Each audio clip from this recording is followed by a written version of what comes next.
বিসমিল্লাহির রহমানির রহিম। আসসালামু আলাইকুম। আশা করি সবাই ভালো আছেন। আলহামদুলিল্লাহ আমরা আল্লাহর রহমতে ভালো আছি। তো আজকে সুন্দর একটা জমির ভিডিও নিয়ে আসছি, অসাধারণ, যেটা সুবর্ণচরে পড়ছে। এই যে এই রাস্তাটার সামনে ফাঁকার সাথে লেগেছে এবং এটার লোকেশনটা হলো সুবর্ণচর তোতার বাজার বা সেন্টার বাজারের দক্ষিণ পশ্চিম পাশে। আর এখানে দুটি রাস্তার কর্নারে একবারে টাচ পয়েন্ট সেন্টারের জমিটা। এই পাশে একটা রাস্তা আছে, এই রাস্তার হলো এই পাশ, আর এখান দিয়ে যে রাস্তা আছে এই রাস্তার হলো এই পাশ। ওই যে মোটর সাইকেল আছে না, ওই মোটর সাইকেল থেকে যে এই আইলটা দেখা যায়, এই আইলের থেকে আর এই পাশে হলে এই পাশে, অর্থাৎ এখানে 83% বা 83 ডিসিম বিক্রি করা হবে একদম দুই রাস্তার পাশে সুন্দর পরিবেশে। ঠিকানাটা নোয়াখালী জেলা সুবর্ণচর উপজেলা চরবাটা গ্রাম, পশ্চিম চরবাটা ইউনিয়ন।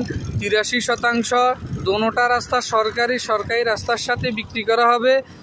দামও তুলনামূলক অনেক কম। প্রতি শতাংশ বা প্রতি ডিসিমের মূল্য 55,000 টাকা, মাত্র 55,000 টাকা। সবাইকে ধন্যবাদ। আসসালামু আলাইকুম।